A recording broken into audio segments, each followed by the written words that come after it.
ফেসবুকের মাধ্যমে পলাতক কিছু আসামি, এরা উস্কানি দিচ্ছে দেশে মিথ্যা কিছু সংবাদ দিয়ে।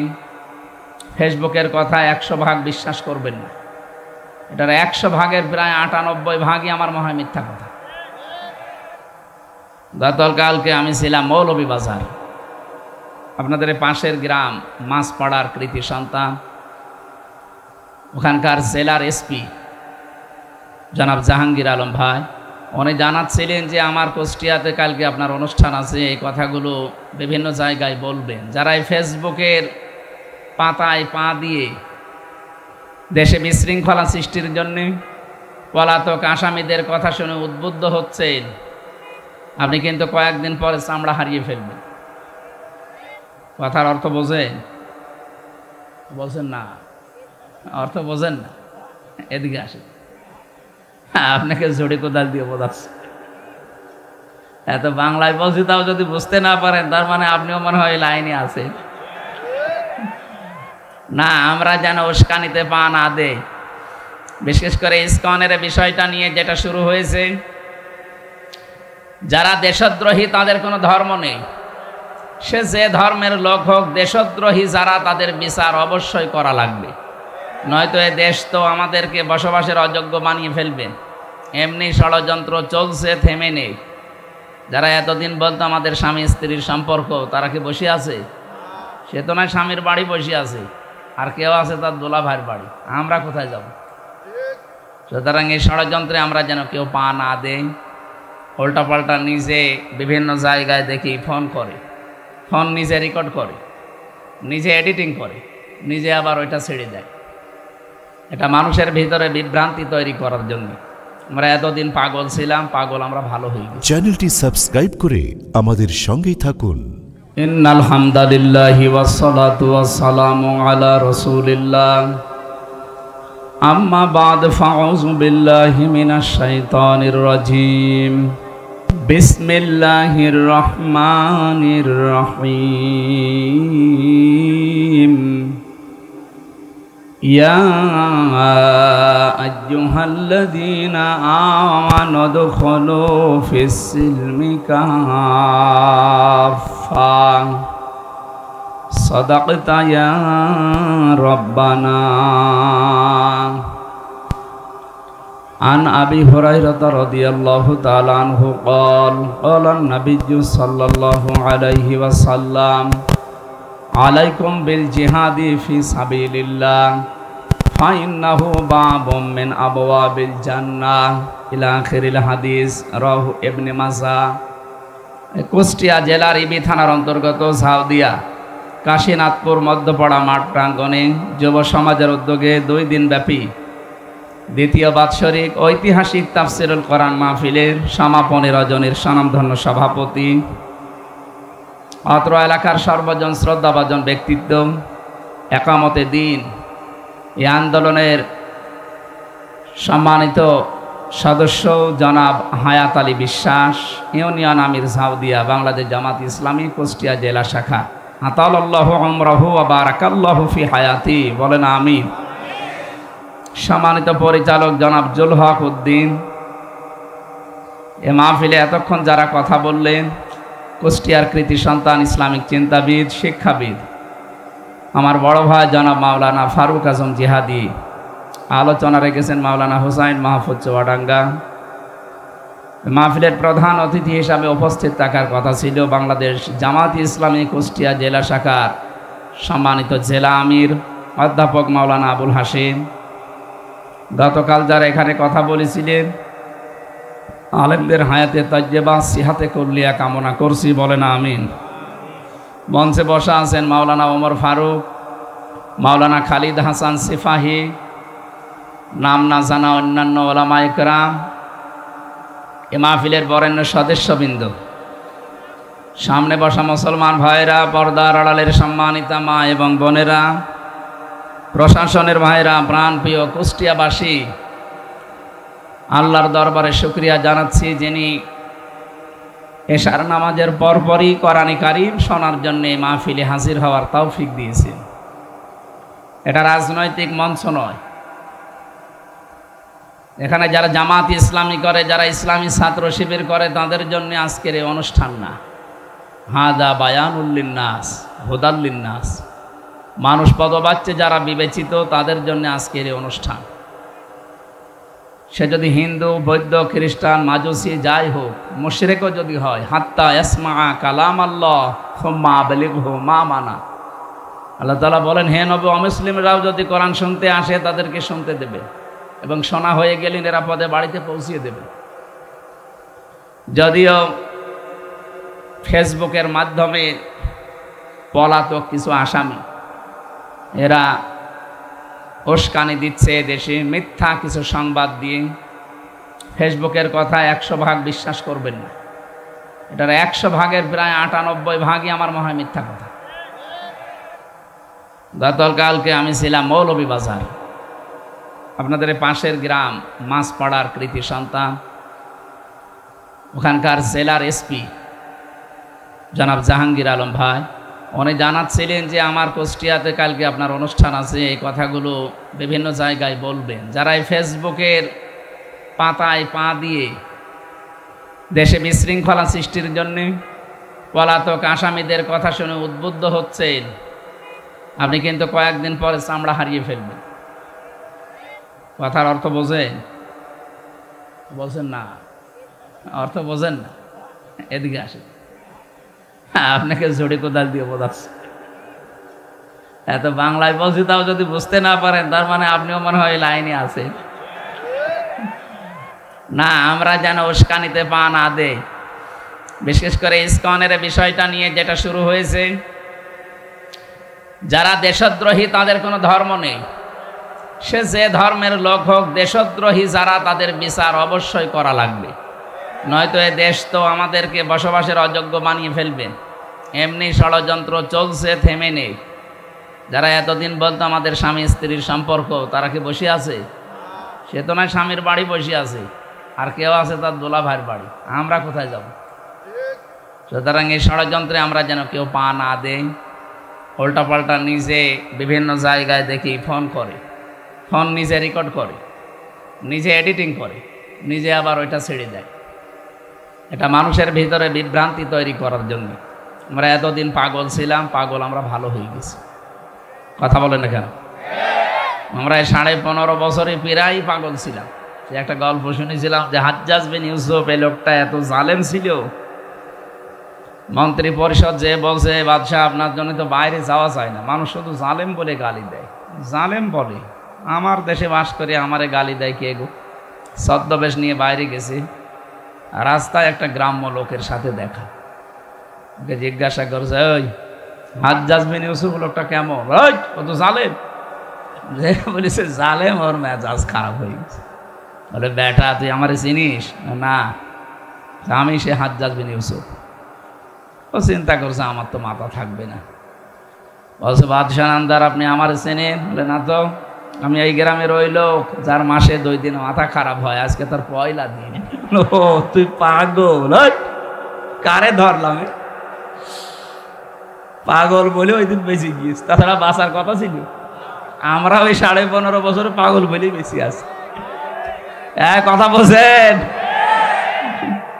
যদি ভালো মানুষ হয়ে বলতাম যে জালেম। আমি রিমান্ডে যখন ছিলাম, আমারে বলছে, আপনি ফেসবুকে একদিন বলেছিলেন পৃথিবীর কোনো এক দেশের বাদশাহ জালেম। হ্যাঁ আছে। আপনি কাকে বলেছেন? বলেছি দুনিয়ায় 257টা রাষ্ট্র আছে, যে কোনো একটা দেশের বাদশাহ জালেম। না, আপনি হাসিনাকে বলেছেন। আরে ভাই, আমি কি নাম লিখেছি? আচ্ছা না, জালেম কে আমরা জানি। আরে চিন্তা করে, ওরা বলছে জালেম কে আমরা জানি। কি অবস্থায় ছিলাম আমরা!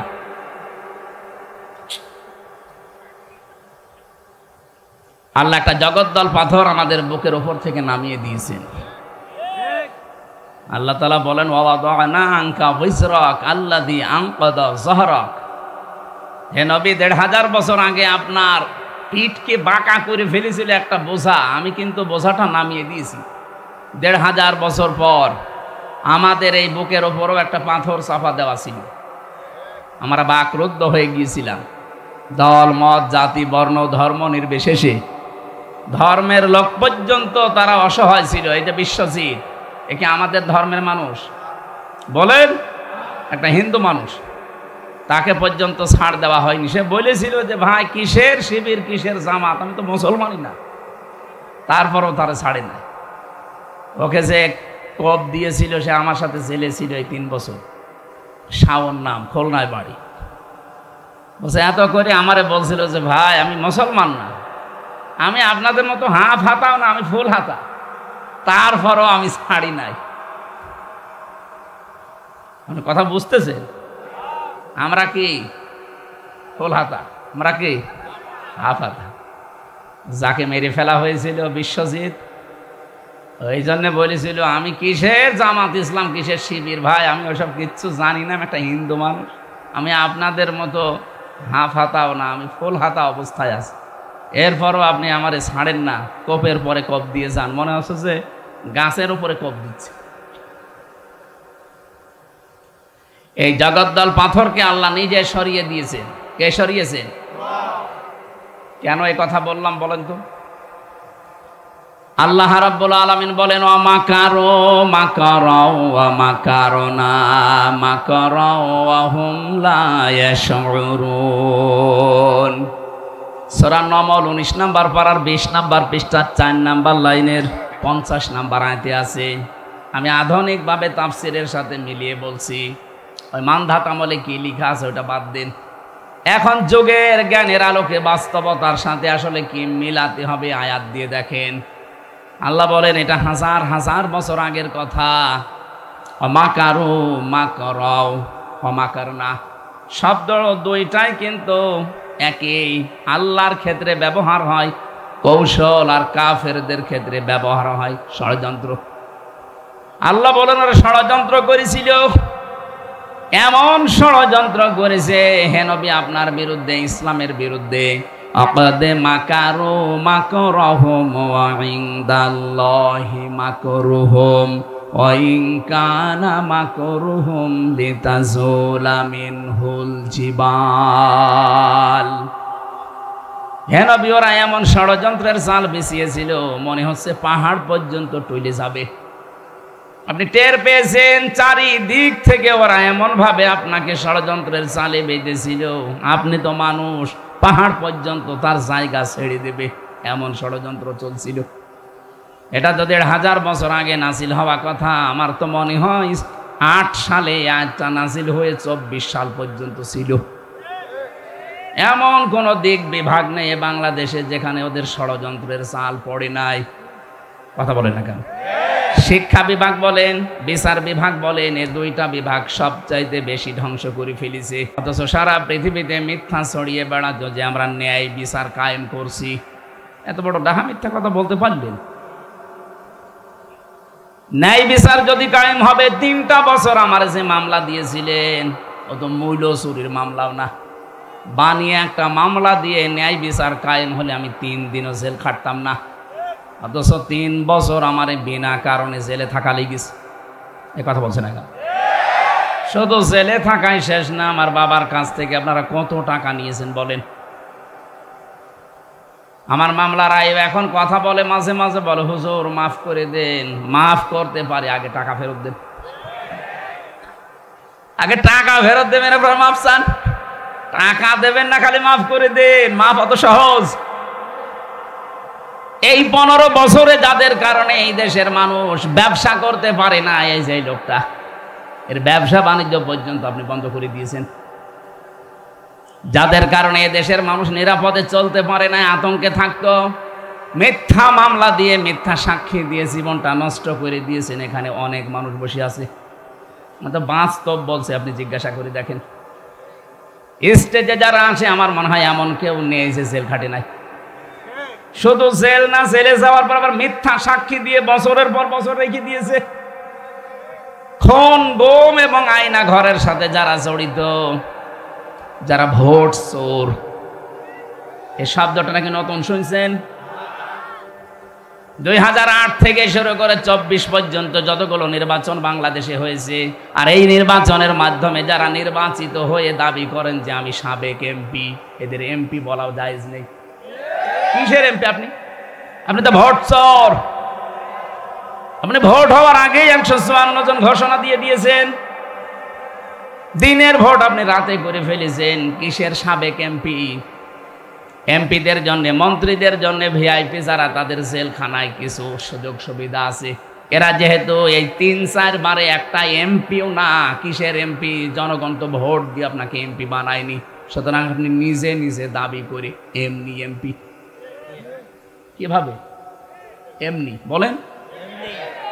1500 বছর আগে সূরা কলমের তাফসিরে পড়েছি, নবীজি যখন দিন প্রচার করতেন, বিশ্ব নবীকে ওরা প্রথম নাম্বারে পাগল বলেছিল। কি বলেছিল? আল্লাহ বলেন, ওমা সাহিবুকুম বিমাজনুন, হে পৃথিবীর মানুষের, আমার নবীকে পাগল বলবা না। কি দেখলে পাগলামির তার ভেতরে? পাগল বলার আমি যতগুলো কারণ তাফসিরে পেয়েছি ফি জিলালিল কোরআনে, 1 নম্বরে 1500 বছর আগে নবীকে ওরা পাগল বলতো, কোনো কারণ নেই, এমনি। কি কারণে? এমনি। এমনি কেন বলতো? কারণ মিডিয়াগুলো তাদের হাতে ছিল, ক্ষমতা ছিল, পাওয়ার ছিল, এসিআর ছিল তাদের, এই জন্য মনে যা আসতো তাই বলতো, আর ওইটাই প্রচার হইতো। এই যে আমার নামে যে মামলা দিয়েছিল, কি আনসার আল ইসলাম নাকি যেন, ছাতা জীবনে নামই শুনিনি, এই নামে মামলা দিয়ে আমারে আটক করে 3টা বছর আপনি রেখে দিলেন। কি কারণে বলেন তো? আপনারা শুনছেন না? কি কারণে? এমনি। বলেন, এমনি। এখন যদি আমি মুরব্বী করে যুবক মানুষ, এই ভাইরে যদি বলি রাজাকার, কেন বললেন? এমনি। এইটাই চলছিল এই 15.5 বছরে, এইটাই চলছিল। কথা বলেন। 1500 বছর আগে নবীজিকে ওরা পাগল বলার প্রথম 3টা কারণ, তার 1 নম্বরে কারণ এমনি। কারণ কি? আরো জোরে বলেন। ওরা যে এমপি হয়েছিল, উপজেলা চেয়ারম্যান হয়েছিল, মন্ত্রী হয়েছিল, মেয়র হয়েছিল,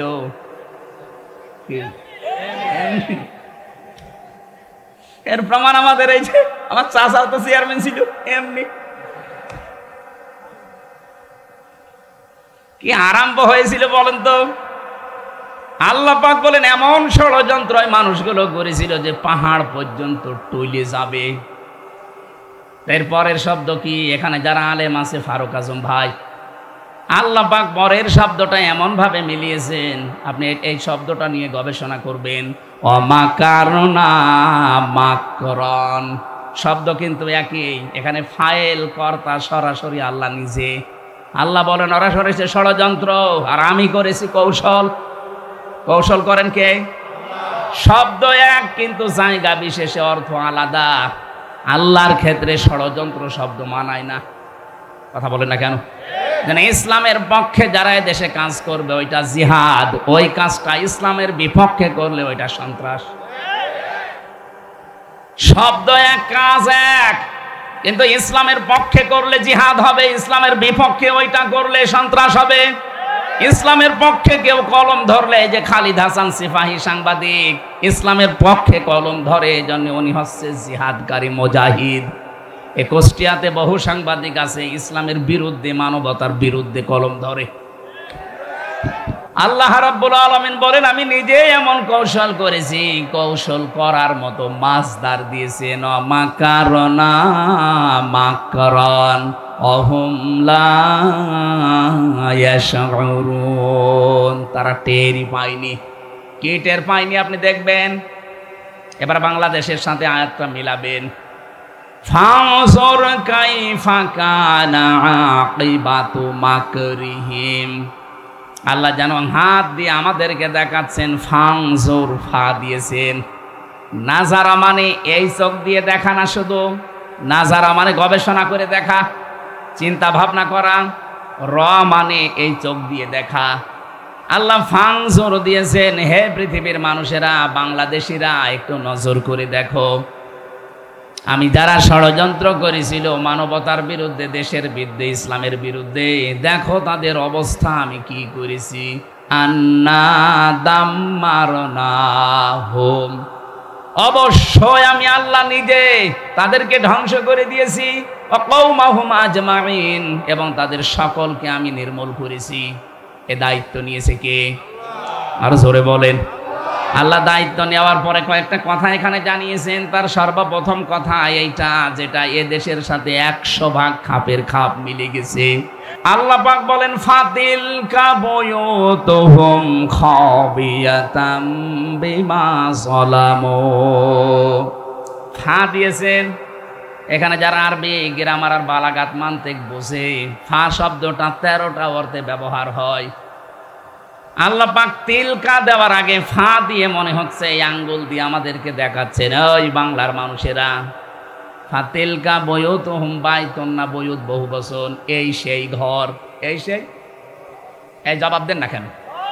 আল্লাহ বলেন এই সেই ঘর।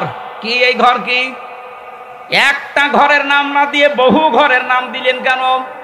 এই যে এই সেই ঘরগুলো খাবিয়াতাম বিমা যালামু, জনশূন্য হয়ে আছে, উজাড় গৃহ বানিয়ে দিয়েছি, সার শূন্য বানিয়ে দিয়েছি তাদের জুলুমের কারণে। কারণ এই ঘরের ভেতরে বসে জুলুমের দুর্বিসন্ধি করত। আপনি দেখেন আগস্টের 5 তারিখের পরে বিকাল 5টা বাজতে বাজতে জালেমদের বাড়ি ঘরের ইট পর্যন্ত জনগণ খুলে ফেলেছে।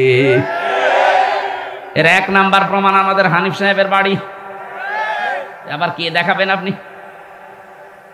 বাড়ির ইট পর্যন্ত খুলে নিয়ে চলে গেছে মানুষ। আমি গত পরশু দিনও বাড়ির সামনে দিয়ে যাওয়ার সময় দেখেছি বাড়িটা মনে হচ্ছে উজাড় গৃহ হয়ে গেছে। এখন জাতীয় টয়লেট বানাতে দেরি। হ্যাঁ, কাবা শরীফ একবার তাওয়াফ করছিলাম 16 সালে। হঠাৎ আমি উপরে গেলাম, দেখি আমার পেটে ব্যথা করছে। ওই দেশের যে পুলিশ আছে বললাম, ইয়া সাদেক, হে বন্ধু, আমার পেটে ব্যথা করছে, কি করা যায়? আমার বলছে কি, ইয়া হাজিউল হজ্জা তাই না বিলা দোকা। ও হাজি দেশ কোথায়? যে তুমি বাংলাদেশ, বাংলাদেশ থেকে এসেছি। আমার বলছে, হাজি আপনি জানেন না এটা কোন জায়গা? আমি না তো, আবু জাহেলের বাড়ি। আপনি এখনো পায়খানা না করে দাঁড়িয়ে আছেন, তাড়াতাড়ি করেন। পায়খানা করে দেখি আমার পেটের ব্যথা ভালো হয়ে গেছে। আল্লাহ যেন আমাকে জানাতে যাচ্ছে, হামজা এত টাকা খরচ করে আসলে আর শয়তানের বাড়ি পায়খানা না করে চলে যাবা, তাড়াতাড়ি করো।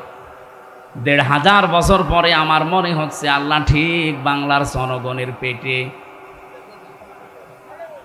আরে জালেমদের বাড়িগুলো যেহেতু এখন সব পরিত্যক্ত হয়ে গেছে, এই 3 মাসের ব্যবধানে বাড়িগুলো এখন উজাড় গৃহ। কথা বলে না কেন? 3 দিন আগের পেপারে দেখলাম ঢাকার ওই বড় বাড়িটা, যারা আবেগ নিয়েছে চুমা খেত, 3 মাসের ব্যবধানে এখন দল বেঁধেছে, টয়লেট করছে। 4-5 জন একসাথে, যে 4-5 দিকে সব মুখ দিয়ে টয়লেটে বসে আছে। পেপারে দেখার পরে আমার ওই 16 সালের হজের এটা মিলিয়ে বাংলাদেশের এখন বিভিন্ন জালেমদের বাড়িঘর আর শিক্ষা প্রতিষ্ঠান, ওদের যে অফিস, এগুলো মিলিয়ে দেখতে পাচ্ছি আল্লাহ যেন আমাদের পেটে ব্যথা দিচ্ছে, আর এই জালেমদের বাড়ি ঘরগুলো ভরার জন্যে। এবার আসেন তো, এখান থেকে কি পেলেন? এদিকে তাকান, কি পেলেন এখান থেকে?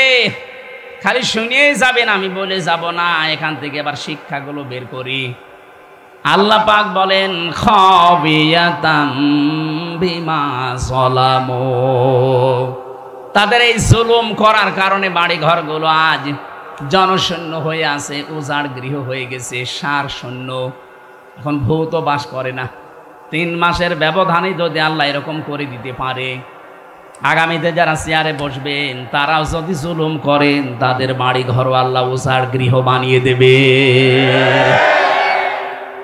1 নাম্বার গেল। এরপরেও যদি কেউ শিক্ষা না নিয়ে, ও যদি মনে মনে চিন্তা ভাবনা করে, দাঁড়ান বসি আগে চেয়ারে, দেখেন কি করি। কথা বলে না কেন? এই যে দাঁড়ান বসি দেখেন কি করে, এই চিন্তা ভাবনা করে জালেমরা, যাদের আল্লাহ হেদায়েত থেকে চিরবঞ্চিত করে দিয়েছে। কারণ যারা জুলুমের সর্বশেষ সীমানায় পৌঁছে যায়, তাদের হেদায়েতের রাস্তা আল্লাহ বন্ধ করে দেয়। ইন্নামা নুমলি লাহুম লিয়াজদাদু ইসমা ওয়া লাহুম আযাবুম মুহিন। রব্বুল আলামিন বলেন, হে পৃথিবীর মানুষেরা, যখন তোমাদের পাপের বোঝা পরিপূর্ণ হয়ে যায়, তখন আমি আর ছাড় দেই না। হয়তো ছেড়ে দিয়েছিলাম, কিন্তু আর ছাড় দেই না। যন্ত্রণাদায়ক অপমানজনক শাস্তি তোমাদের জন্য রেডি করে রাখি। এই আয়াতটা যে কত বাস্তব তার প্রমাণ বাংলাদেশের এই বিচারপতি কালামানিক। সুপ্রিম কোর্টের একজন বিচারপতি, তার আল্লাহ কলার পাতা শুইয়েছে, তার বিসি পর্যন্ত উড়ে গেছে, ওর সংসার করার কাজ শেষ। কথা বলছেন না? আর কি দেখাবে আল্লাহ মহিন, আর কি দেখাবে? এত বড় অপমানজনক শাস্তি আল্লাহ দিয়েছে। আমার মনে হয় যদি এখন জেল থেকে বের হয়ে এই সাউদিয়ার রাস্তায় হেঁটে যায়, এই বাচ্চারা পিটিয়ে মেরে ফেলবে। আর আমার মনে মনে ধারণা হচ্ছিল 2024 সালের 5 আগস্টে 1:30টার সময় উনি যে হেলিকপ্টারে করে চলে যাচ্ছিলেন, যদি আল্লাহ না করুক পড়ে যেতেন, জনগণের সামনে পড়লে পিটিয়ে মেরে ফেলতো। কথা বলেন না কেন? কি ক্ষোভ তৈরি হয়েছিল মানুষের উপরে বলেন। এই আয়াতের শেষের শব্দ এটা, ইন্না ফি যালিকা লাআয়াতাল লিকাউমিন ইয়ালামুন। এখানে লাম তাকিদ আছে, ইন্না ফি যালিকা লাআয়াতাল লিকাউমিন ইয়ালামুন। এর ভেতরে শিক্ষা আছে ওই জাতির জন্য যারা জ্ঞানী। শুধু শিক্ষা না, লায়াতান অবশ্যই শিক্ষা। কে বলছেন? বলেন বলেন। সূরা নমলের 50, 51, 52 নম্বর আয়াত। আল্লাহ এর পরে এবার একটা সুসংবাদ দিচ্ছেন, ওয়াজাইনাল্লাযীনা আমানু ওয়া কানু ইয়াত্তাকুন।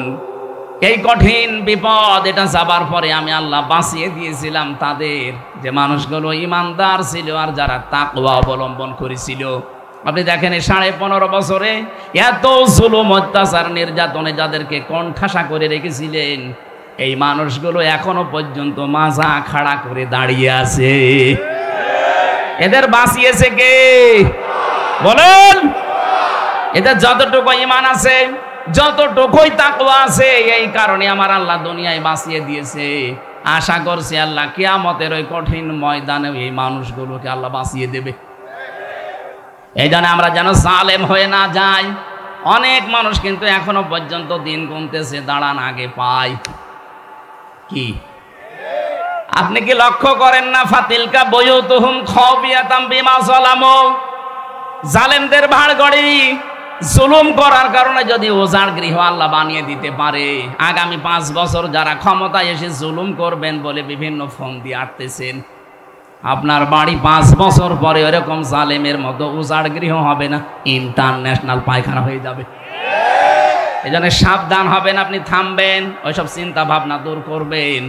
বিশেষ করে আমার জেলায় কুষ্টিয়াতে কোনো জালেম যেন চেয়ারে না বসে। এটা আমাদের হাতের সামনে আল্লাহ দেবে ইনশাআল্লাহ। কোন জালেমকে আমরা চেয়ারে দেখতে চাই না। যারাই আসুক তারা যেন নমনীয় আচরণ করে জনগণের সাথে। এই আয়াতের পরে আরো 8-9টা আয়াত আছে। এই তথ্যগুলো আমরা তো ওই বিষয়ে আলোচনায় যাইনি। আমরা আজকে একটা গুরুত্বপূর্ণ বিষয় সামনে নিয়েছি, সূরা বাকারা। কোন সূরা? বলেন বলেন। 6236টা আয়াত। এটা নির্ভরযোগ্য। 6666টা আয়াত। এটা প্রসিদ্ধ। এটা নির্ভরযোগ্য না, এটা প্রসিদ্ধ। আমাদের সারা পৃথিবীতে এটা চালু আছে যে কোরআনের আয়াত 6666টা, কিন্তু গণনা করে দেখবেন 6236টা হবে। আল্লাহ এতগুলো আয়াতের ভেতরে আমি একটা মাত্র আয়াত পড়েছি, তাও 3 ভাগের 1 ভাগ। আমার আয়াতের ভেতরে যতগুলো তথ্য আছে এই মাথার ভেতরে আল্লাহ দিয়েছে।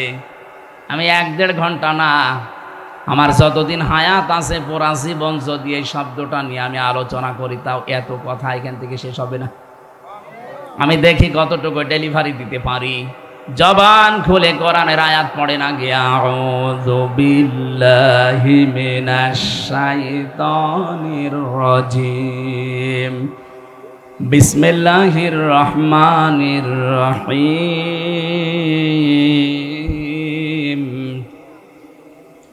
ইয়া আইয়ুহাল্লাযীনা আমানু দুখুলু ফিস-সিলমি কাফা। খুব খেয়াল করে শুনবেন, কিছু পয়েন্ট আছে অনেক সূক্ষ্ম। জ্ঞান যদি একেবারেই না থাকে আপনার মাথার ভেতরে, তাহলে বোঝা কঠিন হয়ে যাবে। এই জন্য জ্ঞানী যারা আছেন, আলেম, বাংলা শিক্ষিত, খুব খেয়াল করে মিলাবেন জীবনের সাথে। আশা করি আজকের আলোচনাটা জান্নাতে যাওয়ার জন্য পাতি হয়ে দাঁড়াবে ইনশাআল্লাহ। আল্লাহ ডাক দিলেন এখানে শুধুমাত্র ইমানদারকে। ইমানকে আল্লাহ আজকের আয়াতে ডাক দেননি। এই জন্য কোনো বেঈমান যদি থাকেন চলে যান, ওই যে চলে যান, তাড়াতাড়ি যান। এই না না, বেঈমানের জন্য আজকের আয়াত না, ওরা তাড়াতাড়ি বের করে দেন। যান, যেটা উঠবে মনে করবেন ওটা বেঈমান না। শুধু প্রসাব পায়খানা আর বিড়ি খাওয়া বাদ দিয়ে কেউ যেতে পারবে না। বিড়ি যদি নেশা লাগে খুব বেশি, খেয়ে আবার চলে আসবে। আবার বাইরে কিন্তু পুলিশ আছে, পুলিশের সামনে পড়লে আবার জরিমানা নেবে। চুরি করে খেয়ে আবার চলে আসবে। আসবেন তো? বলছে ইনশাল্লাহ। এটা হাত নষ্ট হয়ে যায়, কলিজা নষ্ট হয়ে যায়। যারা বিড়ি খান আশা করছি এটা ছেড়ে দেবেন। উপকার কোনটা আছে বিড়ির ভেতরে বলেন যে এইটা উপকার আছে। পৃথিবীতে একটাই খাবার যার গায়ে লেখা থাকে যে এটা খেলেই ক্ষতি হয়। কথা বলেন না কেন? ওখানে লেখা আছে খাইলেই মরবেন, মানে ক্যান্সার হবে। ক্যান্সারের কোনো অ্যান্সার নেই, মানে খাইলেই মরবেন। যেন আমরা জানি এই কাজ আর না করি বলে অন্য জিনিস খান। বিড়ি বাদ দিয়ে আমার মনে হয় সিগারেট খাও না, ও দুইটাই। ওটা একটু উন্নত, এটা একটু নর্মাল। আমি তো আকিস গ্রুপে ছিলাম, আমি দেখেছি ওদের ওই রংপুরে কারখানা আছে, কুড়িগ্রামে আছে, যশোরে আছে, কিভাবে বানায় আমি দেখেছি। ছাগলে পর্যন্ত মুখ দেয় না। যেটা ছাগল খায় না সেটাই পাগলরা খায়। আশা করছে পাগলামি আর করা যাবে না। আমি আকিসের মালিককে বলেছিলাম, স্যার এক কাজ করেন, বিড়ির ছাতা বাদ দিয়ে অন্য কিছু বানান। হুজুর আমি ছেড়ে দেবো। উনি অলরেডি ওটা বাদ দিয়ে আমেরিকা টোবাকোর কাছে, ওই কুষ্টিয়া তো মনে হয় বানায়, ভাদালিয়ার পাশে। এটা অলরেডি ওনার তো একটা দুইটা না, 3টা মা, 15টা ভাই বোন, এতগুলো আবার এক জায়গায় হওয়া লাগবে তো। এই জন্য একক সিদ্ধান্তে ওনারা পারে না, চেষ্টা চালাচ্ছে ওগুলো সব বাদ দিয়ে খাবার তৈরি করার জন্য, মানুষের যেন উপকার হয়। আল্লাহ তাদেরকে যেন তৌফিক দেন। অন্তত আকিস বিড়ি, আজিজ বিড়ি, এগুলো যেন আস্তে আস্তে দূর হয়ে যায় দেশ থেকে। হারামের ভেতরে কোনো বরকত নেই। প্রশ্ন আসতে পারে, তাহলে ওদের বরকত হচ্ছে কি করে? আরে ভাই, বরকত কি ওইটার নাম? বরকত কি আমরা আয়াতের 5 নাম্বার পয়েন্টে আছে, বলবো ইনশাআল্লাহ। তাহলে ইমানদারকে আল্লাহ ডাক দিয়েছেন। আমার প্রশ্ন যে আমার ভেতরে ইমান আছে, আমি এটাকে কিভাবে টের পাবো? বড় এরকম হায়াত আলী সাহেবের মতো দাড়ি থাকবে নাকি? এরকম টুপি মাথায় দেওয়া থাকবে যে বিশাল ইমানদার? না। নবীজিকে সাহাবী প্রশ্ন করলেন, হে নবী, আমার ইমান আছে, আমি কিভাবে টের পাবো? বিশ্ব নবী বললেন, ইদা সাররাতকা হাসানাতুকা ওয়া সাআতকা সাইয়্যাতুকা ফাআনতা মুমিন। যখন তোমার ভালো কাজগুলো তোমাকে আনন্দ দেবে, আর অন্যায় কাজ করলে ভেতর থেকে একটা বাধা আসবে, ব্যারিকেড আসবে, তখন বুঝবা তোমার ইমান আছে। বাংলাদেশে ভালো কাজ সবার কাছে ভালো লাগে? বলেন। অন্যায় কাজ সবার কাছে অন্যায় লেগেছিল। অন্যায় জানার পরও অনেকে আরো আনন্দে বাধা দিয়েছে। কুষ্টিয়ার আশপাশে প্রায় 12-13টা জেলায় আমাকে ঢুকতেই দেয়নি, অথচ এই জেলার মানুষ আমি। যারা দেয়নি তারাও বাইরের না, তারাও এই জেলার মানুষ। কোথায় আছেন আজ? পালিয়েছেন কেন? আমাকে জোর জবরদস্তি করে না রেখেছিলেন, আপনাকে তো জোর করে আমরা পালাতে বলিনি। কোথায় গিয়েছেন? কোন ভালো মানুষ দুনিয়া থেকে পালায় না, পালায় শুধু অপরাধীরা। বোঝা যাচ্ছে আপনি অপরাধী।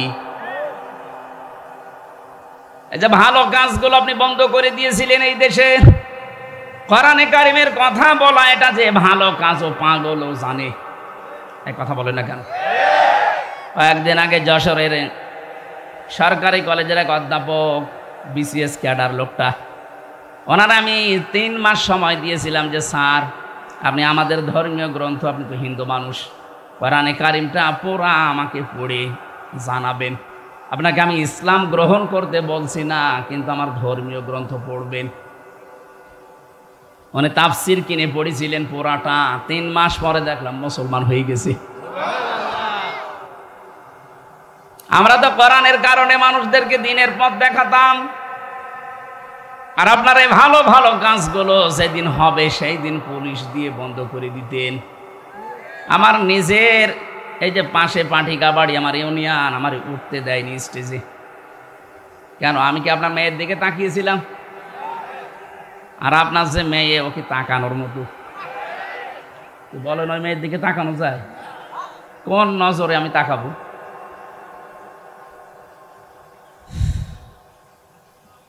এই আমার কাটসাট কথা, এই ভালো কাজ যাদের কাছে ভালো লাগে, অন্যায় কাজ দেখলে যাদের কষ্ট হয়, ভেতর থেকে একটা বাধা আসে, বুঝবেন তার ঈমান আছে। আর অন্যায় কাজ দেখলে যার ভেতর থেকে একটা বাধা আসে না, আরো আনন্দ লাগে, বুঝবেন আপনার ঈমান নেই। আপনার দাড়ি থাকলেও, নামাজ থাকলেও, রোজা থাকলেও আপনি বেঈমান। এবার ঈমান আছে কাদের আপনি অবশ্যই টের পেয়েছেন। তাদেরকে আল্লাহ এবার ডাক দিলেন, উদখুলু ফিস-সিলমি কাফা।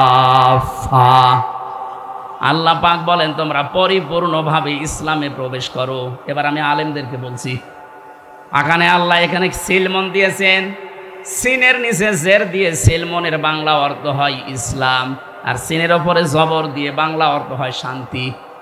আল্লাহ পাক এখানে কিন্তু ডাক দেননি ইমানদারেরা শান্তিতে প্রবেশ করো, কিসে বলেছেন? ইসলামে। বলেন ইসলামে প্রবেশ করো। এখন আমার প্রশ্ন হচ্ছে, আমি যে ইসলামে আল্লাহর কথা মতো প্রবেশ করব, এটা কি আংশিক না পূর্ণাঙ্গ? আরো জোরে বলেন।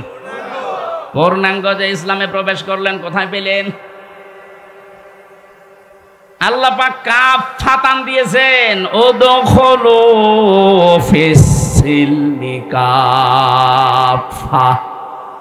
ইসলামে পরিপূর্ণভাবে প্রবেশ করো, আংশিক না পূর্ণাঙ্গভাবে। এ ঘোষণা কার? তাহলে এ ঘোষণা শোনার পরে আমার বিবেকে কি নাড়া দেয় যে আমি ইসলামে প্রবেশ করেছি পূর্ণাঙ্গ, এটা আমি কিভাবে টের পাবো? কোরআন শরীফ থেকে আয়াত নিয়ে আমি গবেষণা করে চিন্তা ভাবনা করে 5টা বিষয় বের করেছি। একটা দুইটা না, যতগুলো তাফসির মিলিয়েছি, মুফাসসিরিন ইকরাম লিখেছেন, কোন মানুষের জীবনে যদি এই 5টা আলামত দেখতে পান, 5টা সিমটম দেখতে পান, 5টা চিহ্ন দেখতে পান যে না এই 5টাই তার জীবনে আছে, সে যেন মনে করে যে আমি ইসলামে পরিপূর্ণ প্রবেশ করেছি। কুষ্টিয়াবাসী, এবার আপনি মেলাবেন নিজের সাথে একটা একটা করে। 1 নম্বরে আমি ইসলামে প্রবেশ করেছি, এর প্রথম আলামত আমাকে আত্মসমর্পণকারী হওয়া লাগবে। কথা বুঝতেছেন? এখন আত্মসমর্পণ করবেন কি করে? করেছিলেন এর আগে আপনি তাকান, আমাদের যিনি জাতির পিতা হযরত ইব্রাহিম আলাইহিস সালাম, গাছের মাথায় বসে কোড়াল দিয়ে তিনি কাঠ কাটছিলেন।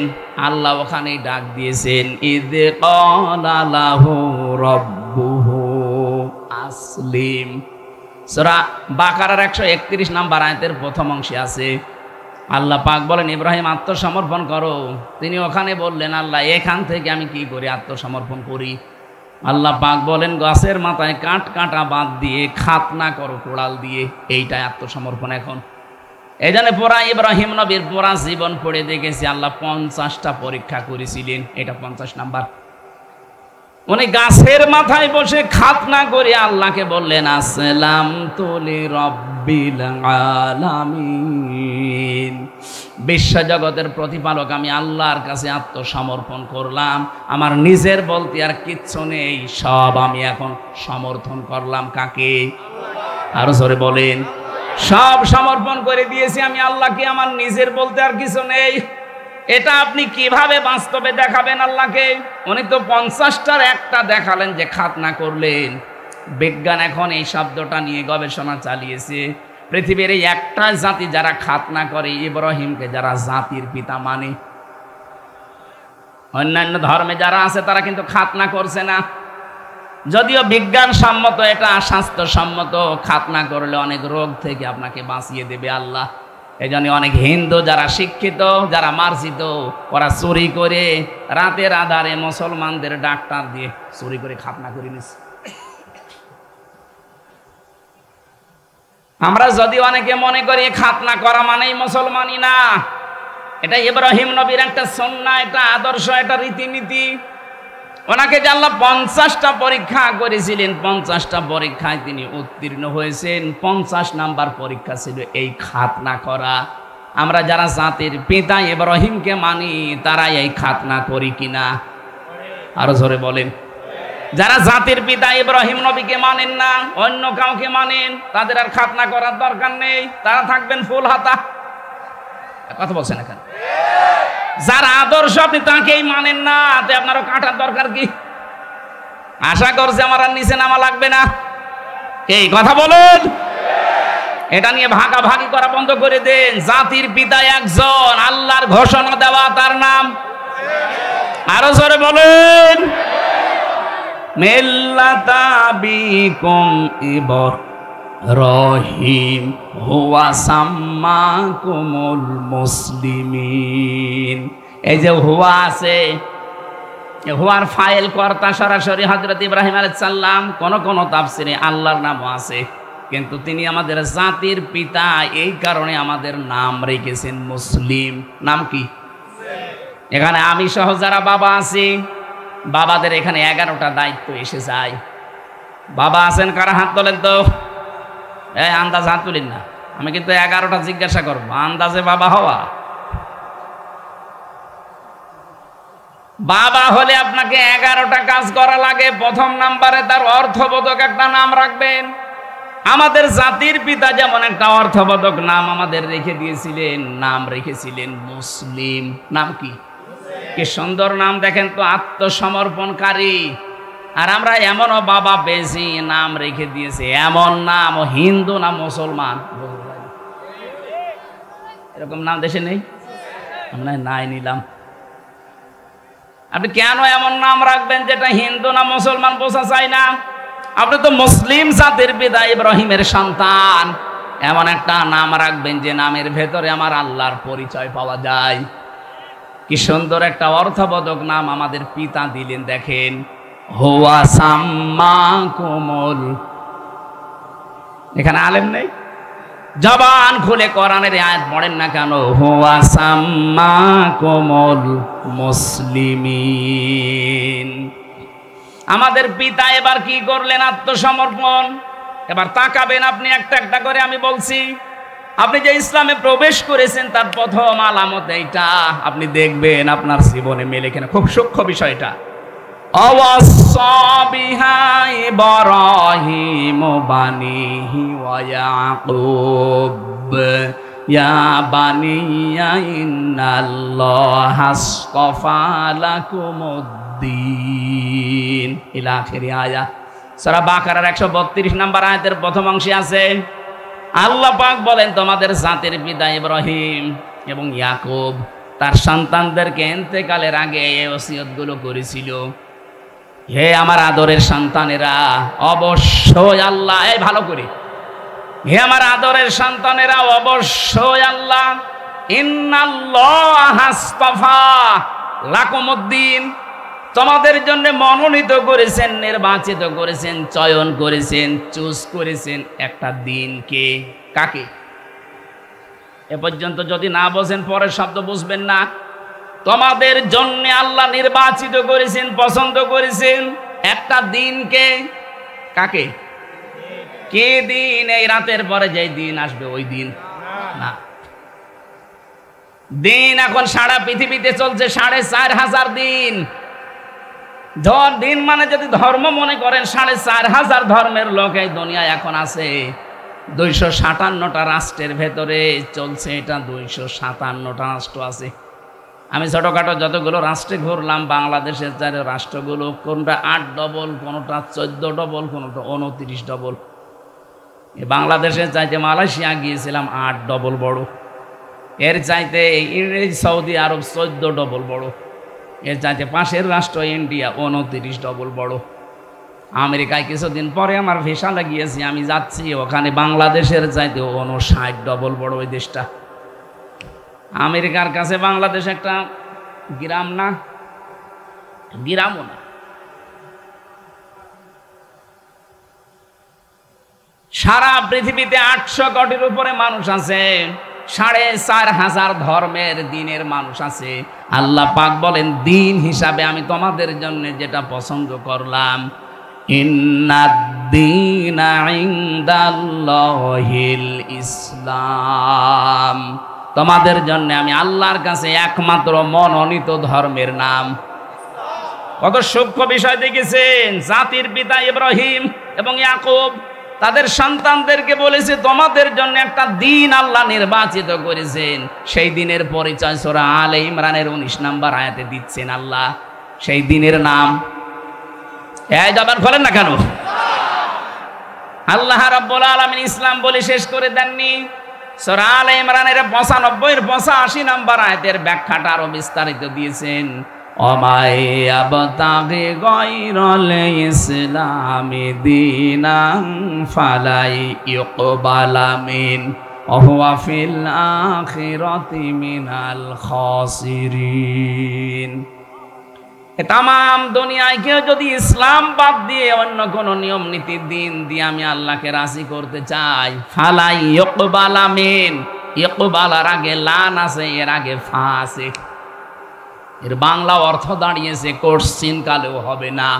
আল্লাহ পাক বলেন তোর জীবনের কোন ইবাদত বন্দেগী আমি আল্লাহর কাছে কবুল হবে না যদি ওটা ইসলাম বাদ দিয়ে অন্য কিছু নিয়ম নীতিতে হয়।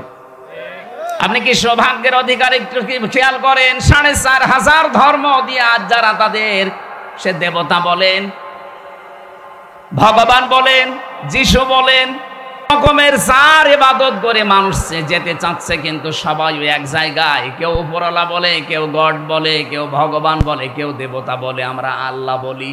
সবাই যেতে চাচ্ছে ওনার কাছে। আল্লাহ পাক বলেন 4,500 ধর্মের একটা দিয়েও হবে না, আমার কাছে পৌঁছাতে হলে ইসলাম লাগবে। এই আয়াত দিয়ে এক কথায় নির্দ্বিধায় দলিল দেওয়া যায় 4,500 ধর্মের যারা আছেন আপনাদের সব কর্ম মাঠে মারা যাচ্ছে। শুধু দুনিয়ায় শেষ আপনাদের না, ওয়া হুয়া ফিল আখিরাতি মিনাল খাসিরিন, সব চাইতে মারাত্মক ক্ষতিগ্রস্ত হবেন আপনি আখিরাতে। আমরা যদি দুনিয়ায় কিছুই না পাই দিন ইসলাম মেনে, অন্তত আখিরাত আমাদের নষ্ট হচ্ছে না। কথা বলেন ঠিক কিনা? এই জন্য আমাদের এখন থেকে সিদ্ধান্ত নেওয়া লাগবে যা করি যেন দিনের ভেতরে থাকে। দিন মানে রাতের পরে যে দিন আসবে ওই দিনের ভেতরে, ইসলামের ভেতরে। কিসের ভেতরে? বিবাহ শাদী করতে হলেও দিনের ভেতরে থাকা লাগবে। আজ বাংলাদেশে বহু বিয়ে শুরু হয়, বহু বিবাহ শুরু হয় হারাম কাজ দিয়ে। এদেশে অনেক মানুষ মনে করে 4 বিয়ে করা ফরজ, সুন্নাত, নফল, ওয়াজিব। না, কিচ্ছু না। এটা সিস্টেম আছে। কোরআনে কারিমে সূরা নিসার 3 থেকে 5 নম্বরে আয়াতগুলো যে নাজিল হয়েছে, আপনি একটু ঐতিহাসিক প্রেক্ষাপটগুলো খেয়াল করেন।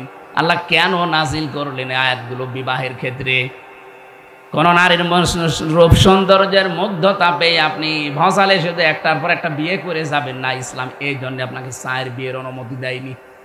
বিয়ে করতে পারেন একটাই, এরপরে যদি বিবাহ করতে যান অসহায় সমাজের অসহায় নারী, বিধবা নারী এবং স্বামী পরিত্যক্তা নারী, তালাক প্রাপ্তা এবং স্বামী মারা গেছে বিধবা, অথবা অসহায় নারী, এতিম মা বাবা নেই, এরকম অসহায় মানুষকে বিয়ে করে তাদেরকে সামাজিক মর্যাদা দেওয়ার জন্য আপনি বিয়ে করতে পারেন।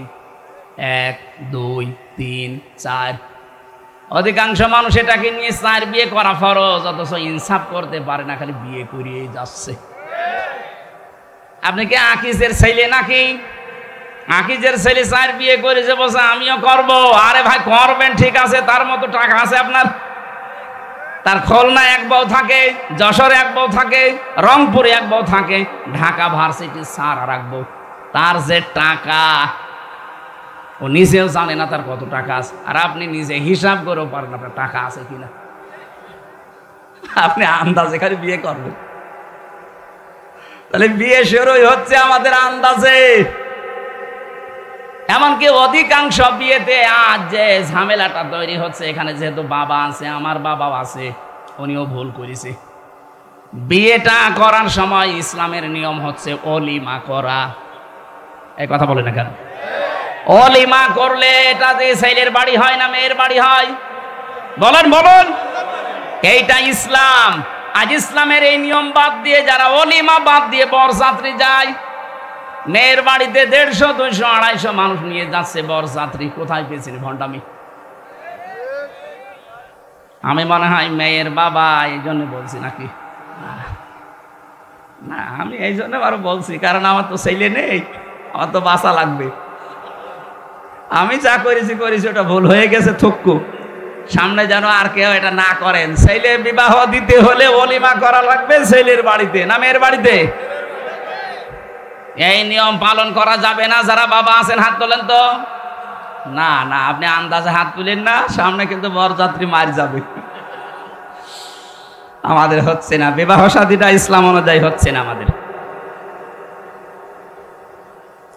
এটাকে আমি ইয়ারকি মারার জন্য, ফাইজলামি করার জন্য বললাম? এটা ইসলামের একটা শিয়ার, একটা নিয়ম। নবীজি যতগুলো বিয়ে করেছেন সব ওলিমা করেছেন নিজের বাড়িতে। কথা বলেন না কেন? আপনি কোথায় পেয়েছেন 200 বরযাত্রী নিয়ে বাড়িতে যাওয়া যাবে? 18 বছর, 20 বছর, 25 বছর একটা মেয়েকে এত কষ্ট করে লালন পালন করে আপনার হাতে দিচ্ছে, এই তো অনেক কিছু। 18 বছর, 20 বছর যে শ্রম দিলে ওই মেয়ের মা বাবা, ওই মেয়ের কাছ থেকে মা বাবার কোনো লাভ নেই। যত লাভ সব আপনার পরিবারে। আপনার সন্তান সে পেটে নেয়, আপনার খেদমত করে, আপনার বাড়িতে রান্না বাড়া করে। কথা বলে না কেন? সব করছে আপনার, এরপরও আবার তার বাবার বাড়ি 200 মানুষ খাওয়াবে। এটা জুলুম না? এই জুলুম যেন কুষ্টিয়া থেকেই বন্ধ হওয়া শুরু হয়। এই মিডিয়া এটা হাইলাইট করবা। এটা আমার নিজের জেলা না। আগামী থেকে জেলায় বিয়ে হলে কোনো বরযাত্রী চলবে না, ওলিমা করা লাগবে। বরযাত্রী যারা আসতে যাবে এটা ছোট লোক, ইতর বলেন। বরযাত্রী বন্ধ করবেন কারা কারা? হাত তোলেন তো। এই আন্দাজে হাত তুলবেন না, এটা কিন্তু রেকর্ড হচ্ছে। এই দেখেন কত ক্যামেরা। তোলেন তোলেন তোলেন, এই তোলেন। কেউ বরযাত্রী যাব না ইনশাল্লাহ, সব ওলিমার দাওয়াতে যাব। ঠিক আছে? বলছেন না? কি গো, এ জেলায় মানুষ তো খুব ঝামেলা। আমার আফসোস এই জেলায় আমার জন্ম নেওয়ার জন্য। কারণ এই জেলায় এমন একটা কাজ চলে পৃথিবীর কোন জায়গায় নেই যে পুলিশ পাহারা দিয়ে গাঁজা খাওয়ায়। এই জেলায় আছে। সারা পৃথিবীর এই একটা জায়গা যেখানে পুলিশ পাহারা দিয়ে গাঁজা খাওয়াচ্ছে, আরো বলছে বাবা খা। আর একটা জায়গা আছে বগুড়া, মহাস্থানগড়, ওখানে এরকম না। পুলিশ দেখলে তারা একটু দৌড় মড় দেয়, আর এখানে পুলিশ দেখলাম পাহারা দিয়ে খাওয়াচ্ছে, যা খাবি খা। সারা বাংলাদেশে গাঁজা কোড়ালে চাই কয় মন হবে, তার চাইতে বেশি মন গাঁজা পাওয়া যাবে লালনের মাঝারে। কোন কারণে এখানে যান বলেন তো? এখানে গেলে মানুষ শিরিক করে, বেদাত করে, ঈমান হারায়। এক কথা বলেন না কেন? এতগুলো মাজার বাংলাদেশে ভাঙা হইলো, কই এইটার গায়ে হাত দিলেন না কেন? এইটা ভেঙে ফেলার দরকার ছিল। বলে না, লালন আল্লাহর ওলি। কিসের ওলি? ও কোন ধর্মের লোক ও নিজেও জানে না। আর ওর ওখানে যে শিরিক হচ্ছে, কবরে মানুষ সেজদা দিচ্ছে, এই প্রকাশ্য গণাগুলো যদি বন্ধ করতে পারতাম, এই জেলার উপরে আল্লাহর রহমত আরো বেশি নাজিল হতো। ঠিক বললেন, বুঝে শুনে বুঝেছেন না? আমি এবার বলছি, সূরা আলে ইমরানের 93 নম্বর আয়াতটা পড়বেন বাড়ি যেয়ে। অমাং দাখালাহু কানা আমিনা। আমি সবাইকে বলছি, এটা খুব দরকার। অমাং দাখালাহু কানা আমিনা। কেউ যদি এই কাবার এলাকায় প্রবেশ করে, আমি আল্লাহ তাকে নিরাপত্তা দিয়ে দেই। এই ভালো করে বোঝেন, এটা কাবার এলাকায় প্রবেশ করলে নিরাপত্তা দেয় কে? আরো জোরে। বাংলাদেশ কি কাবা শরীফ? এটা কাবা থেকে 6000 কিলোমিটার দূরে। কাবার এলাকায় কেউ প্রবেশ করলে যদি বাবার খুনিও হয়, তারপরও তাকে কিছু বলে না, দেখে বলে ঠিক আছে যান, ছেড়ে দিলাম। কাবার এলাকার বাইরে চলেন, আপনাকে আমি দেখছি। কি নিরাপত্তা দিয়ে আল্লাহ ঢেকে রেখেছেন কাবার চত্বরটা। আমরা চাই বাংলার এই 56,000 মাইলও যেন, বর্গ মাইল যেন কাবার চত্বরের মতো নিরাপত্তা দিয়ে ঢেকে যায়।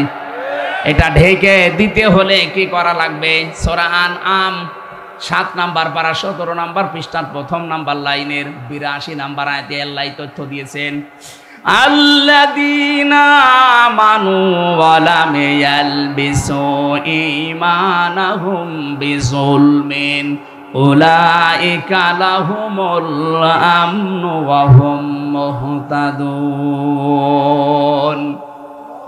আল্লাহ পাক বলেন যারা ঈমান আনবে আর ঈমানের সাথে জুলুমকে মিশ্রণ করবে না, এখানে জুলুম মানে শিরিক, যাদের ঈমানের সাথে তারা শিরিককে মিশ্রণ করবে না, উলাইকা লাহুমুল আমনু। এই যে এই আঙ্গুল, আল্লাহ যেন তার কুদরতের আঙ্গুল এভাবে কুষ্টিয়াবাসীকে দেখিয়ে বলছে, এই সাউদিয়ার মানুষগুলো শোনো, উলাইকা লাহুমুল আমনু, এই মানুষগুলোই নিরাপত্তার হকদার। তাহলে বাংলাদেশে যদি আমরা এই ৫৬,০০০ বর্গ মাইল নিরাপত্তা দিয়ে ঢেকে রাখতে চাই, শিরিক মুক্ত ঈমান আমাদের তৈরি করা লাগবে। অথচ শিরিক তৈরি হচ্ছে আমাদের জেলা থেকে। আশা করছি এটা বন্ধ করা আমাদের ঈমানের দায়িত্ব। কথা বলেন ঠিক কিনা? এটা শুধু বন্ধ করবে তারা যারা টুপি মাথায় দেয়। হ্যাঁ, হযরত ইব্রাহিম নবী যখন ইসমাইলকে জবাই করার জন্য ছুরি হাতে নিয়ে উদ্যত হলেন, আল্লাহ তখন ডাক দিয়েছিলেন, ফালাম্মা আসলামা ওয়া তাল্লাহু লিল জাবিন। এই আলেম নেই এখানে? ফালাম্মা আসলামা দিয়ে বচন দিয়েছেন। আল্লাহ পাক বলেন দুইজনে যখন রাজি এগ্রি হয়ে গেছে আল্লাহর বিধান পালন করার জন্য, তখন বিধানটা পালন করা সহজ হয়েছে। ইব্রাহিম নবী যদি বলতেন আমি জবাই দেব, ইসমাইল যদি বলতেন না আমি হব না, জীবনও আল্লাহর বিধান পালন হইতো। ইসমাইল যদি বলতেন ঠিক আছে আমি জবাই হব, ইব্রাহিম যদি বলতেন না ৮৩ বছর বয়সে তোরে পেয়েছি জবাই করব না, আল্লাহর বিধান কায়েম হইতো। দুইজনেই রাজি, এই জন্য আসলামা দিয়ে বচন দিয়েছেন আল্লাহ। আজ বাংলাদেশে যারা টুপি মাথায় দেয় এরা, আর যারা টুপি মাথায় দেয় না তারাও তো মুসলমান। সবাই যদি আমরা ইব্রাহিম আর ইসমাইলের মতো ভূমিকায় আসতে পারি, যারা দায়িত্বে আছেন ১৬২৮টা মানুষ এই দায়িত্বে আছে বাংলাদেশের, এরা ইব্রাহিমের ভূমিকায় আসা লাগবে। 18 কোটি জনগণ আমরা ইসমাইলের ভূমিকায় যাওয়া লাগবে। এই দেশে অবশ্যই আল্লাহর বিধান কায়েম করা সহজ হয়ে যাবে। আমরা এই দেশকে কাবার চত্বরের মতো নিরাপত্তা দিতে চাই। কথা বলে না কেন? তাহলে আমি যে শব্দটা নিয়েছিলাম দিন হিসাবে, যারা ইসলাম বাদ দিয়ে বিয়ে করছেন বিয়ে হচ্ছে না, আজকে থেকে বরযাত্রী বন্ধ, অলিমা শুরু ইনশাল্লাহ এই জেলা থেকে শুরু হবে। মেয়েরা যারা এসেছেন সম্মানিতা মা বোনেরা, আপনি যদি আত্মসমর্পণ করে ইসলামে প্রবেশ করতে চান, 4টা কাজ আপনার জীবনে থাকা লাগবে। ইদা নাজারা ইলাইহা সাররাতুহু, স্বামী যখন বাইরে থেকে এসে আপনার দিকে তাকাবে স্বামীকে আপনি আনন্দ দেবেন।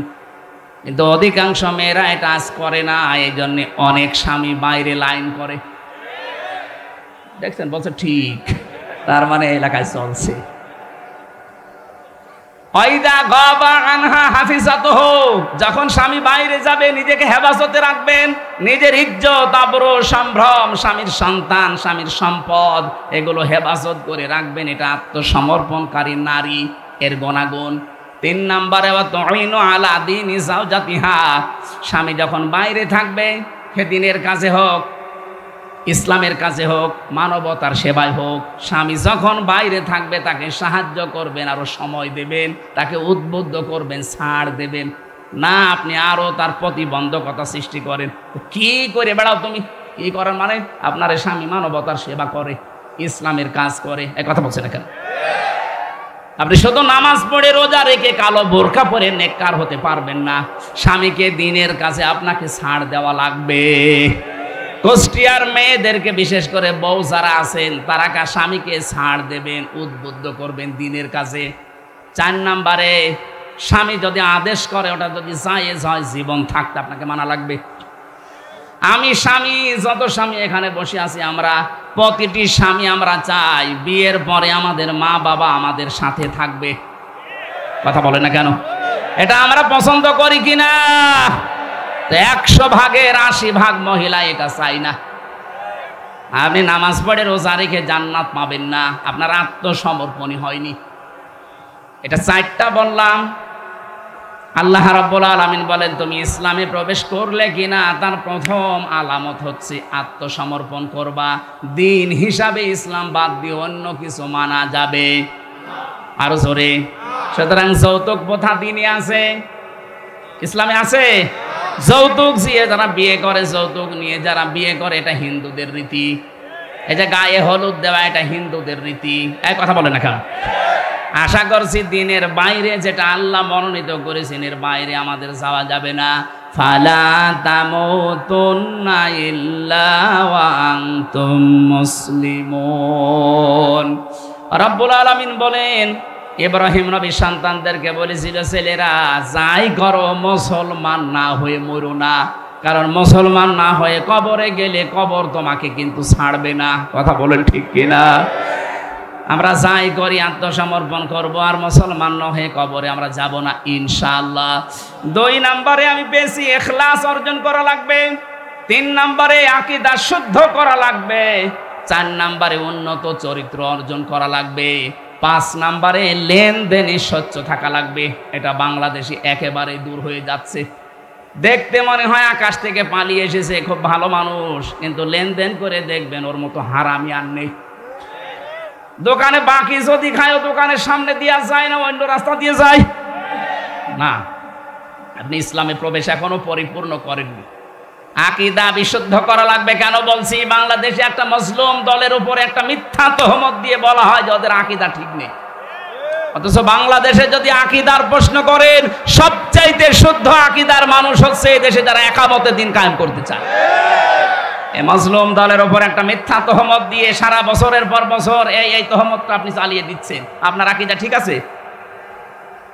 ফাঁসির দড়িটা গলার কাছে আসুক, আকীদা কত প্রকার কি কি সব বেরিয়ে যাবে। ভণ্ডামি করার জায়গা পান না।